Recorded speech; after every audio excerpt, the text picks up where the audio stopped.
They're the most violent motorcycle gang in America. They'll stay and they'll fight to the end.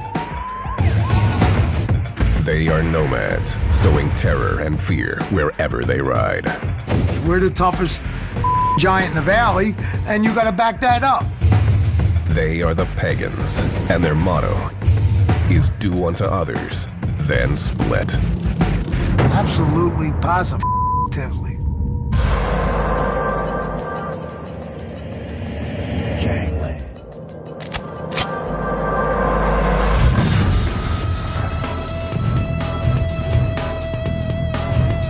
Pennsylvania.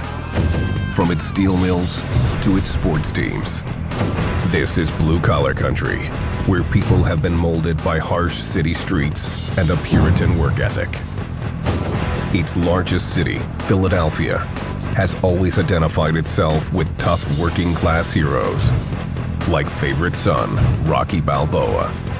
Philadelphia has a reputation of being a tough town. You know, their fans are tough. They like to see their sports teams win, and when they don't, they're not happy. The city of brotherly love can be anything but. The criminal underbelly of Philly has always been evident. Jimmy D, who's ridden these streets as a pagan, knows it well.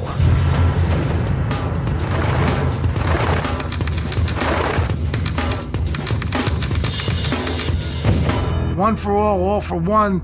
Let's die together, let's fight together, let's together. That's the bond. The motorcycles and the brotherhood. Everything that comes after that comes after that. For 10 years, Jimmy D and the Pagans ran Philadelphia with brute force. It's always been pagan territory, always been their turf. They've always let other biker organizations and biker gangs know that this is our place.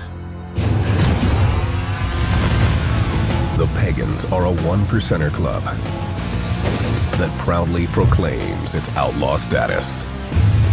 99% of the people in this world live by society's rules, obligations, and socially accepted behavior. 1% do not. 1% are outlaws. The world, this is what we live by. This philosophy has led them to become the most secretive and nomadic of the large motorcycle gangs. They don't have national or chapter clubhouses. They don't like law enforcement to even know where they're from, opting to forego patches representing their home state. What they have is 300 to 400 members. The Pagans' territory can be found in states like Pennsylvania, New York, Ohio, Maryland, and Virginia. Their sheer brutality often makes up for being outnumbered. What defines them is their propensity to do violence.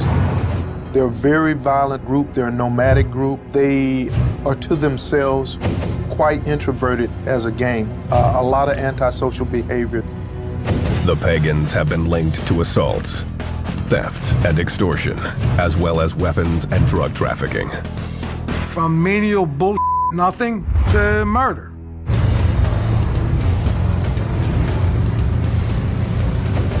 Jimmy D is proud of his life as a one-percenter. He joined in 1972, giving up a college football career to pursue an outlaw lifestyle. What happened was I was working in a gas station at night when I was going to college. At 3 a.m., there's only two people out, cops and robbers. So the Pagans would roll in after the bars closed on their motorcycles. I got to meet them, know them. One thing led to another. Jimmy D's life took a turn toward the dark side. That's when he developed what he calls his jacket. The violence in my jacket is part of being a pagan. Most of that was barroom brawls, inter-club wars, bikers against bikers. All of that is part of being a pagan. That's everyday life. Bottom line is, you don't take crap from anybody. Denny asked to have his identity concealed.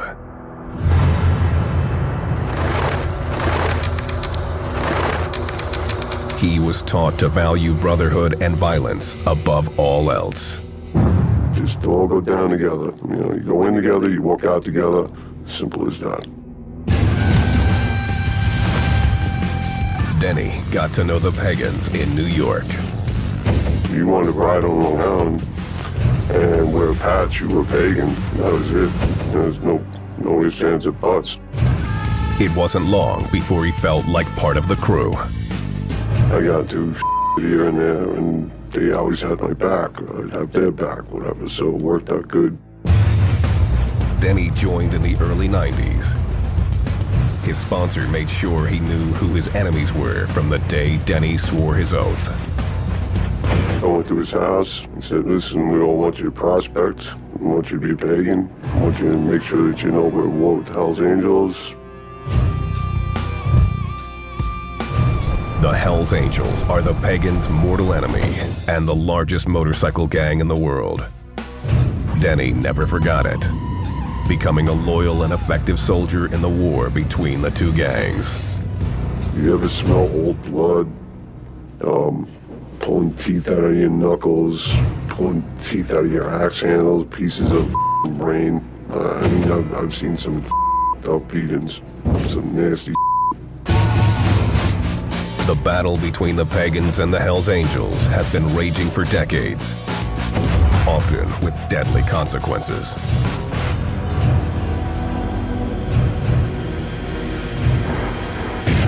February 23rd, 2002, Plainview, New York. The Pagans gathered at a bar called Diamonds. Many had traveled from out of state, including the crew from Philly. Dave Henenlotter, a Nassau County detective, was there that day. You had guys from all over the regions coming. Some of them didn't even know why they were coming up. They were told, hey, we're going on a run, you gotta go to Long Island. A run is a trip the gang takes together. This run was a mandatory, meaning the gang didn't have a choice. Mandatory is someplace you're going, whether you want to or not, whether your wife's having a baby, whatever's going on, you're going.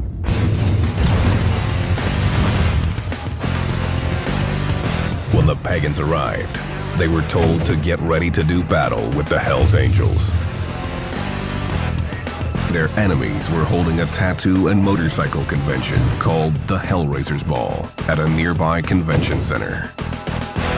This was the first event that the Hells Angel had sponsored in Nassau County. The Pagans felt it was an insult for the Angels to be holding an event on Long Island, a pagan stronghold. They wanted revenge and knew they'd have to pay a price to get it. Some of these guys wrote their wills. They wrote wills on napkins. One guy, he left his motorcycle to his daughter. You know, so these guys prepared themselves because they didn't think they were coming back. The Hellraisers Ball was open to the public, meaning there were plenty of women and children mixed in with the gang members. Henenlotter was doing surveillance at the event. I was in there with a camera. I was in there like a regular civilian, taking photographs. This man, Detective Smith, asked to have his identity concealed. He was working undercover with the New York State Police at the event. There were more than 300 people, and outside there were several hundred or more. Everything was real calm. There was no problem until Pagans showed up, and all hell broke loose. Henenlotter was outside in the parking lot when the altercation started. When the Pagans came up, they parked their cars along here, and they got out and they walked up here. The Pagans knew it was on because they all came out with clubs. You see them walking in with their axe handles. Detective Smith saw the first pagan come through the door. I hear this roar, and then within a few seconds, this pagan, well over 6 foot, well over 300 pounds, is yelling. He had in his hands a piece of lumber, not a finished axe handle or a 2x4, just a big stick. The pagans began pushing their way through the front door, armed with everything from axe handles to Uzis. to metal pipes and knives. Detective Smith noticed a Hell's Angel preparing to defend himself. He produces a small semi-automatic pistol. The scene erupted into a full-scale war. When the pagans go to take care of business, they go to take care of business. Repercussions don't matter. Results don't matter. It's brotherhood.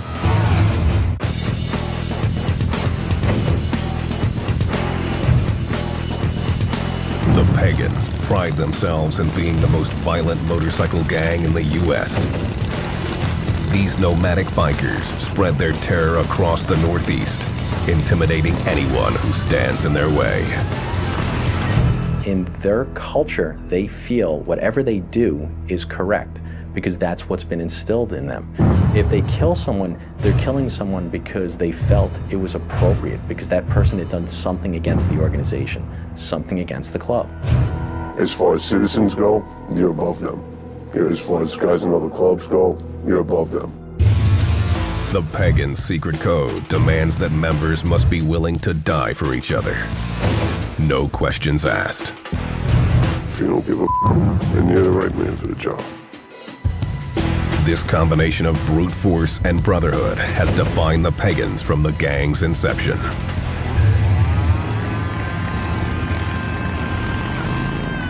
The origins of the club are unclear to outsiders.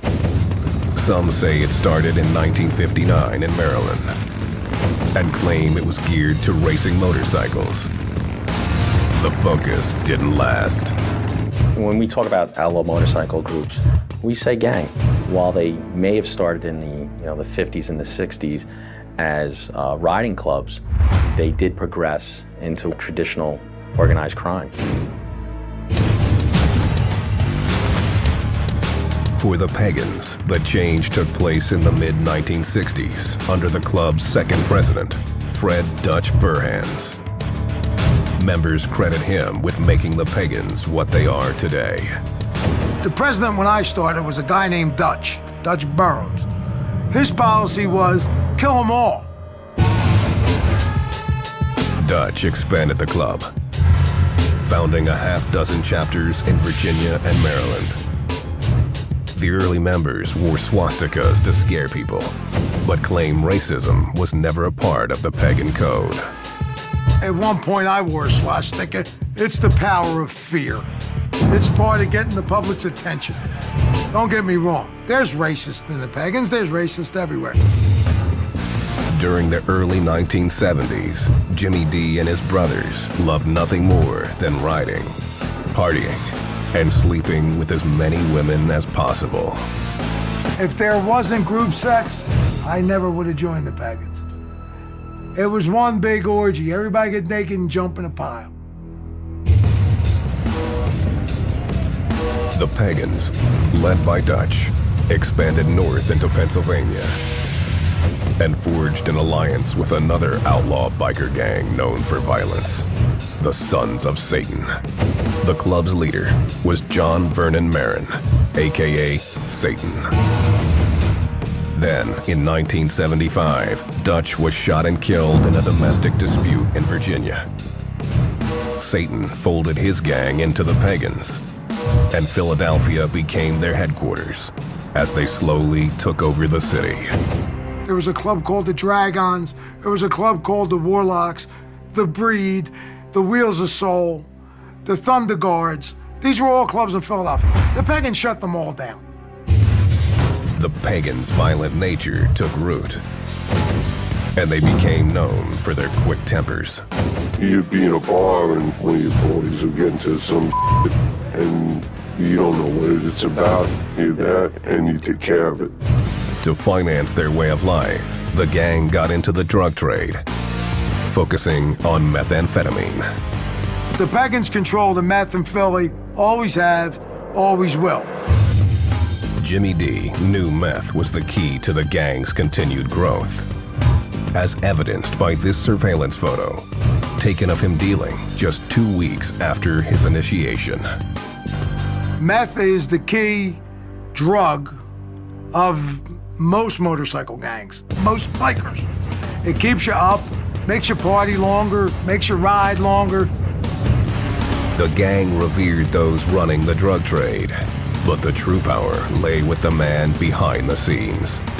The pagans all worshipped them, looked up to them. What they said went.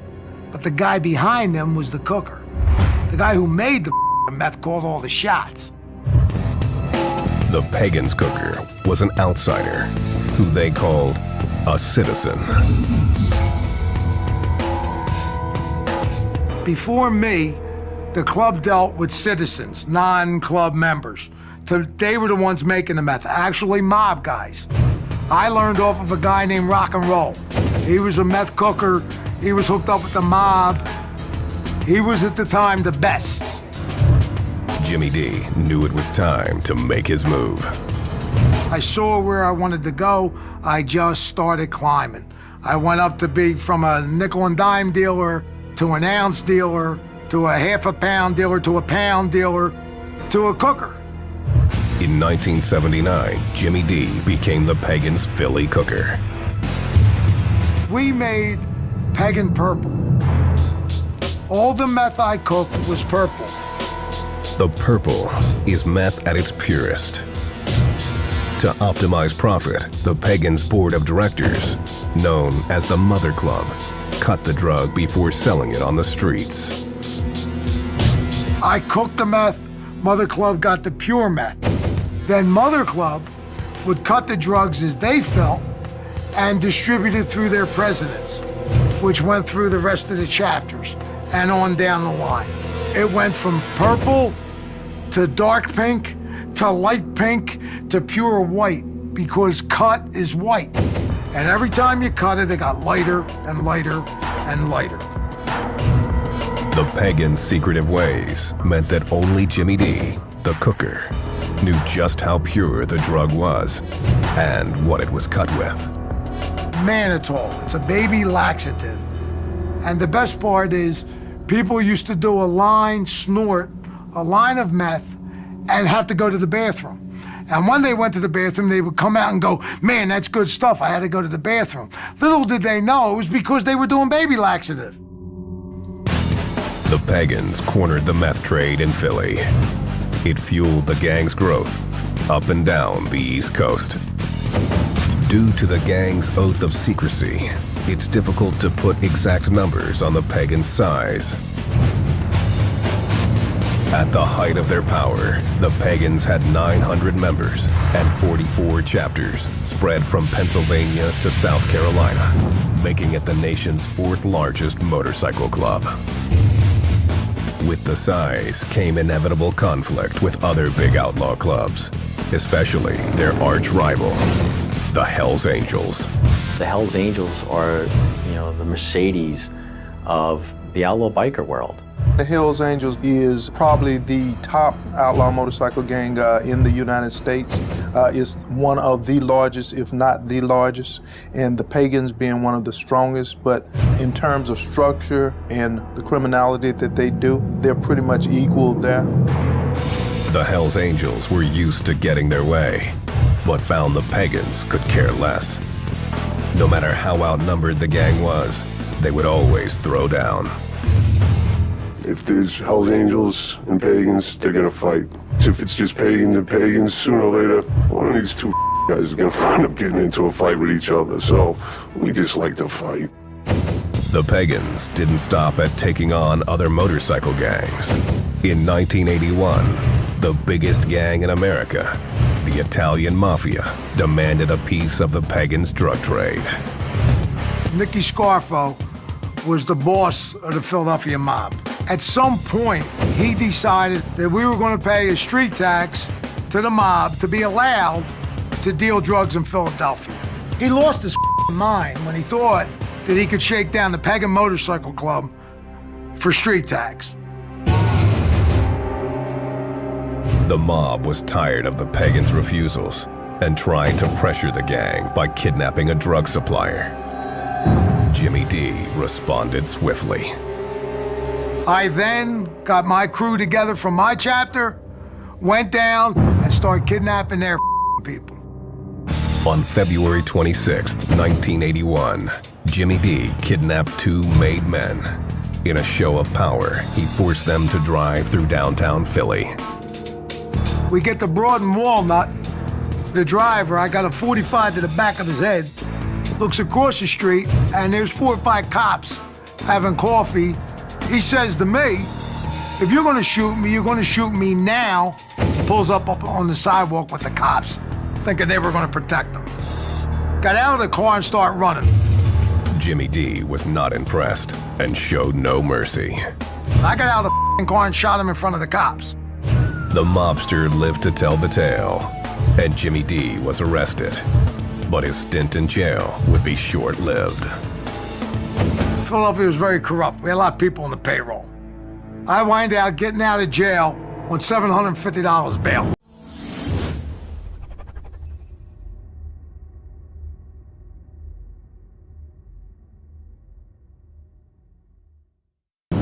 For a shooting in Center City downtown. His payoffs of the Philly PD meant it would be a year and a half before the case ever went to trial. The club's war with the mob would continue. But according to Jimmy D, the Pagans never paid tax while he ran the gang. We're the toughest giant in the valley, and you gotta back that up. The Pagans motorcycle gang has built a criminal brotherhood based on violence and drug dealing. They've stayed secretive and exclusive, maintaining their hold over their territory with their own set of laws. Pagans live by pagan rules. Don't want to be judged by law enforcement. Don't want to answer to society's laws. Pagans answer to their own code. This code is included in the Pagan Constitution, which governs membership requirements, the roles of women, and even the type of bike members can own. It's got to be a Harley Davidson, and it's got to be 900 cc's or more. That's in the rule book. That's what it's got to be. This is an outlaw motorcycle club with more rules than the Constitution. In order to wear the Pagans' name, members are expected to follow these rules. But Jimmy D says there's only one that really matters. The first rule is Mother Club is God. The Mother Club is what the gang calls its board of directors. The Mother Club sets national policy and club conduct. The chapters fall underneath its rule. The structure of the chapters is much like the military, with a sergeant-at-arms, an enforcer, and soldiers that come under the command of a chapter president, or what the Pagans call a diamondback. These leaders wear a 1% diamond patch on the back of their jacket. Their word is law. You gotta listen to your diamond. You gotta do whatever your diamond tells you what to do. The Pagans' ultra-secret nature is forged by this unquestioning attitude. I could, at 2 o'clock in the morning, be in a bar and say to myself, let's go visit the guys in New York. Let's go visit the guys in Pittsburgh. The fact that we could float around and find a home within riding distance on a motorcycle was one of the best parts of being a pagan. Though many want to become pagans, the road to membership is not easy. Denny's journey started in an unlikely way. I met some at a party and wound up meeting a bunch of Hells Angels, and I thought they were pretty cool cats. The Hells Angels asked Denny to join. His membership in the gang didn't go as planned. I was at a party a couple years later, and this angel tried to the chick I was with, and I wound up getting into a fight with him. I actually beat his ass, but then I got my ass beat by the rest of them. So I said, the Hells Angels, and I started hanging out with the Pagans. Denny liked the Pagans' rebellious and extremely secretive ways. He decided to become a prospect.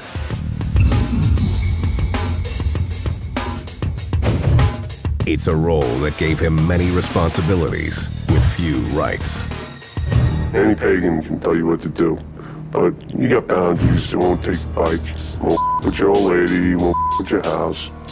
Denny quickly moved from prospect to full member, eventually becoming a gang enforcer.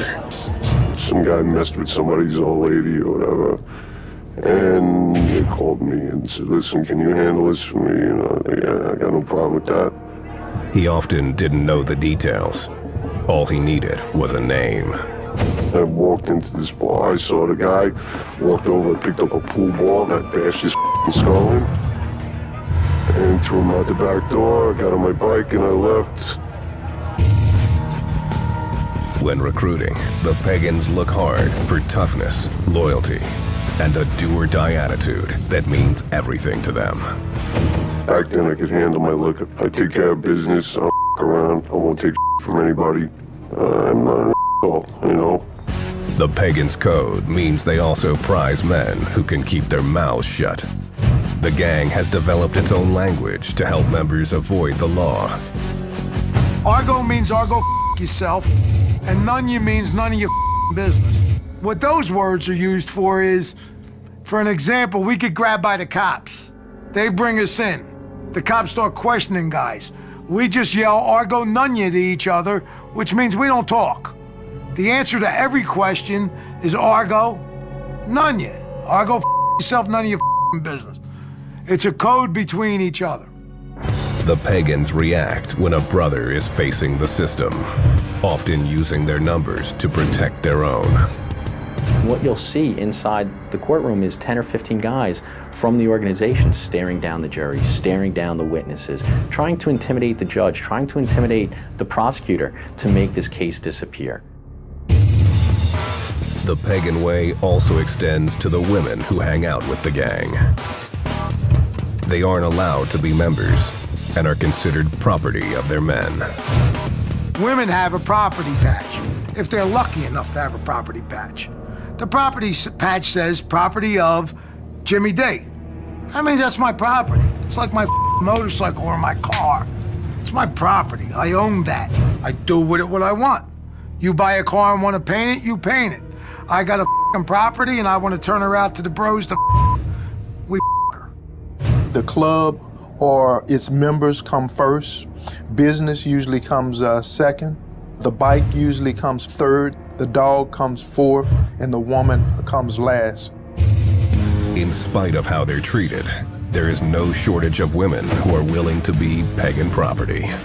They like that bad guy, they want to piss off their dad or something like that, you know.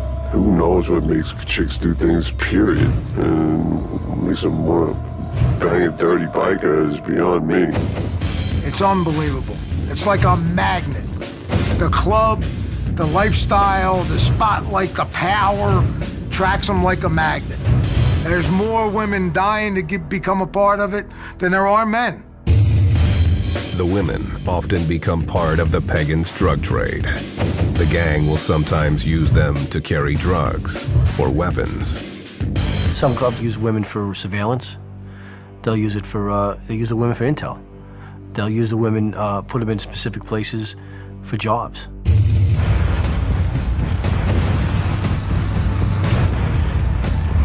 The Pagans take extreme pride in their club colors.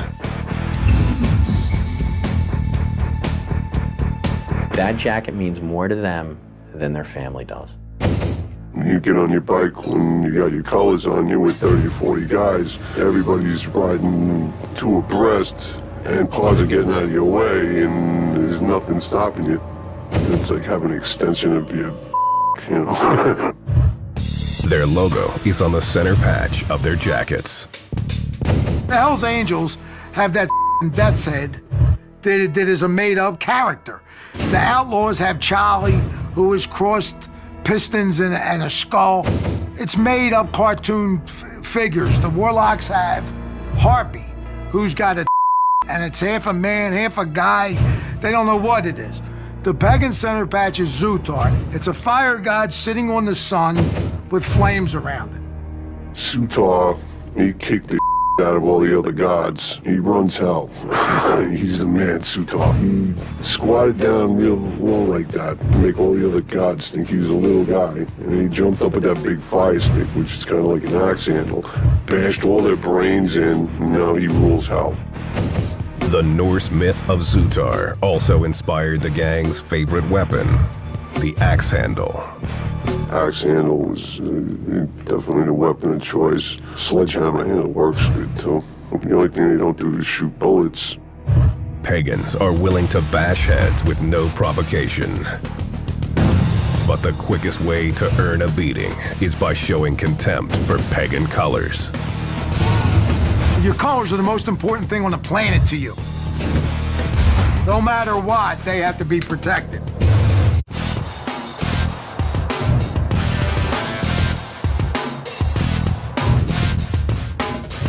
In Philadelphia, the Pagans Motorcycle Club rules through a brotherhood of violence. Living pagan and dying pagan. Frank had been the biggest in the world and started a fight over nothing. But it don't matter. You stick with your brothers no matter what. You know, that's how it is.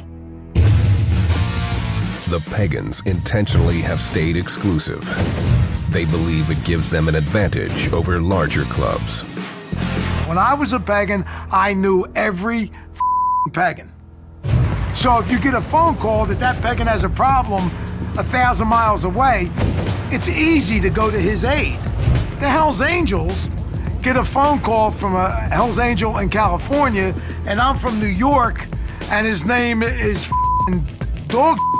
I don't know him. I don't know if I'm so quick to go help him. This close-knit brotherhood isn't perfect, and blood isn't always thicker than cash. Jimmy D found that out the hard way. Pagans woke me up. Business is business. Money is money. Brotherhood is a hoax. In 1982, Jimmy was in prison after shooting a mobster in front of the cops when he was told 3 pagans were conspiring with the mob to kill him and take over his drug business. For $10,000, those 3 guys sold me out and gave the mob the green light to kill me with no repercussions.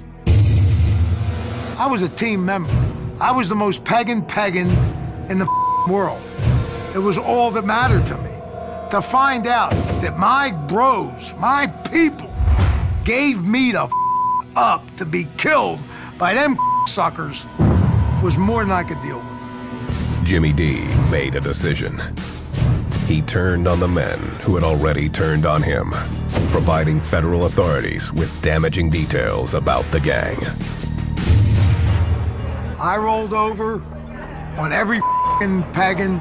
If they didn't give me up, I'd still be a pagan today. I would have went to prison and kept my mouth shut and came back out in good standing. Them giving me up caused me to do what I did.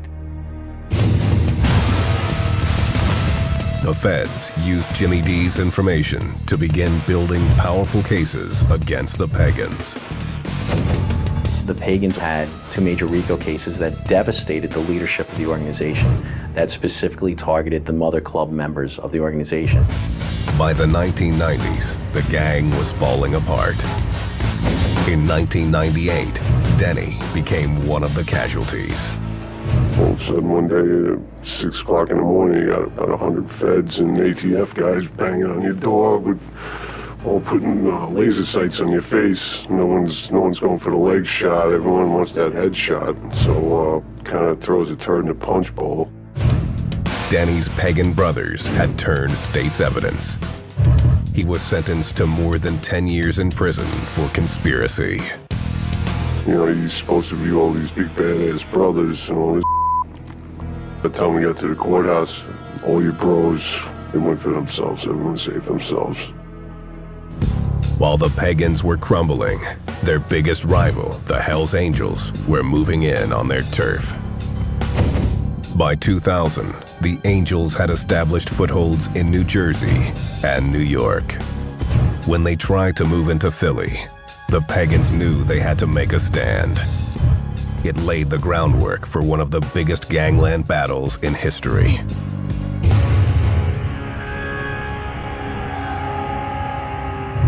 In 2002, Philadelphia. The Angels began to recruit pagans, attempting to get them to switch alliances. You do not trade in your colors with the pagans to have colors with another organization, especially the Hells Angels at that point. The first pagan to become an angel was Tom Thinker Woods, a former leader of the Pagans Mother Club. He contacted the Hells Angels and offered them the Philadelphia chapter. Said, okay, fellas, we want to come over. Give us colors, we'll become Hells Angels, and we'll deal with the pagans here. We'll give you Philadelphia. And that's, I think, was widely viewed as a mortal sin, so to speak, among bikers. The betrayal stoked fury throughout the Pagans' membership.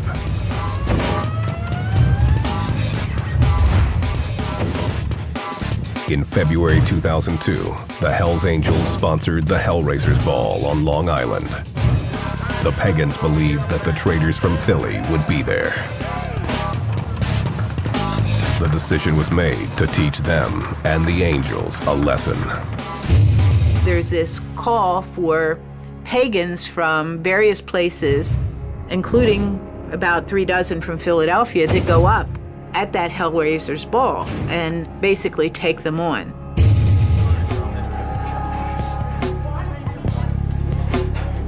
The pagans assembled, wrote their wills, then stormed the public event. You know, 1 or 2 guys, 3 guys got in, and the fight starts, and then more guys came in. It bottlenecked. They couldn't go anywhere because there's no way to get around. The revolving door at the entrance was the pagans' downfall. Only a few members made it inside, and the Angels opened fire immediately. As much as they seemed like a barbaric horde, they were effectively shut down right there. One pagan was shot dead on the spot. This undercover agent was standing right behind the Hells Angels shooter. Outnumbered, he had little choice about what to do. If I would have drawn down on this shooter, I'm sure that every weapon in that place would have been turned at me. Over 500 assorted weapons were found in the venue. They didn't care that civilians were around. The pagans had come in with brute force and no escape plan. Most were caught by police in the parking lot. Some escaped, but were caught on nearby streets wearing their colors. In total, 73 pagans were arrested. 2 Hells Angels, including the shooter, Raymond Dwyer, were also taken into custody. Dwyer was charged with second-degree murder, a charge that was dropped in a plea deal. He ended up serving a year in jail on a related weapons possession charge. The pagans still claimed victory. They showed up, went to Long Island, and thrilled them. Kicked the Hells Angels' ass in their own territory. 73 pagans went to prison. No one talked. Everybody did their time. They went there for club business, and they all came home. They made it crystal clear they will go anywhere, anytime, and take care of business. The war was far from over, and the Hells Angels were hell-bent on revenge. In March 2002, a pagan-owned tattoo parlor was firebombed in South Philly. Police suspected it was a retaliation attempt by the Angels.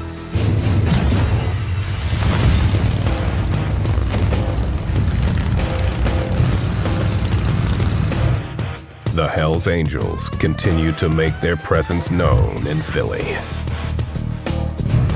There were a lot of rumors that they were opening a clubhouse, and then bam, it was there. They had a few parties and things like that. The pagans took it as the ultimate disrespect. Well, the pagans did exactly what the pagans were supposed to do. Start shooting them, killing them. Philadelphia. The city had been the domain of the pagans for decades. But the Hells Angels were moving in on their turf, and the war between the gangs intensified. In 2005, the pagans took the battle to the extreme and murdered the Hells Angels Philly chapter president, Tom Thinker Woods. He was one of the original pagans who had left the gang for the Angels. The pagans followed him and murdered him on the Schuylkill Expressway. Killed him right there. That's when it came crystal clear. The pagans run Philadelphia. The Hells Angels came to town. He was the president. He was the man. The pagans killed him dead. No one has ever been arrested for the crime. The brazen murder was enough to cause the Hells Angels to concede Philly to the pagans. The word in the intelligence community was that guys were getting concerned about the level of violence, the amount of heat and trouble that came with it. Wasn't worth it. I have never seen the Hells Angels run out of town or any major city like that, like the way it occurred here. They just folded up shop and went away.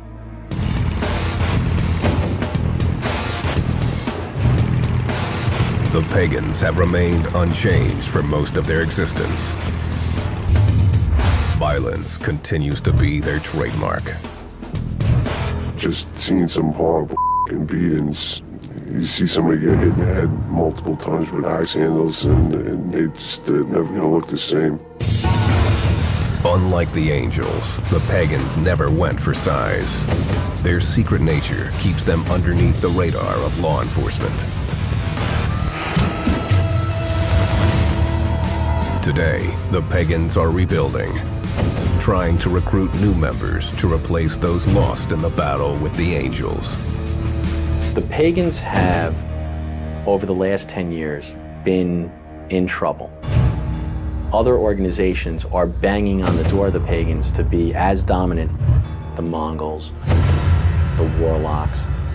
I don't see them relinquishing that, not to other rival gangs no time soon. They'll stay and they'll fight to the end. I don't see them turning tail and running. The pagans have also tried to clean up their image.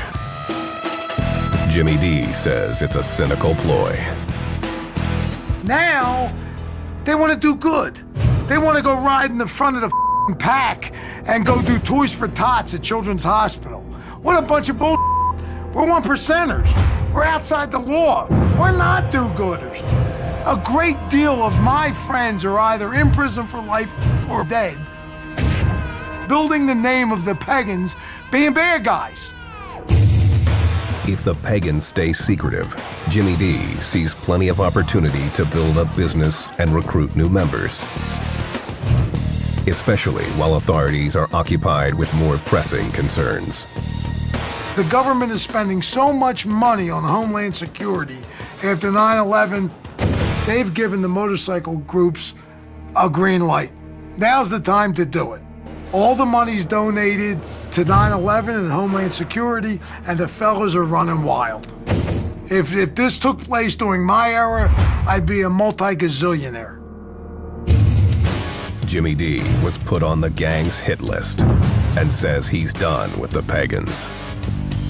I washed my hands with the club. I couldn't even look at them when they did that to me.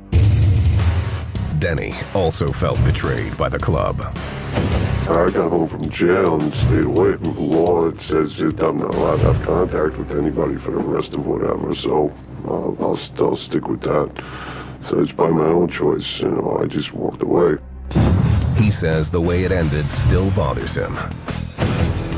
You build up this thing that's what it is, and then a couple of rats gnaw at a ball of it, it's gonna kill you. It's gotta screw with your mind somehow.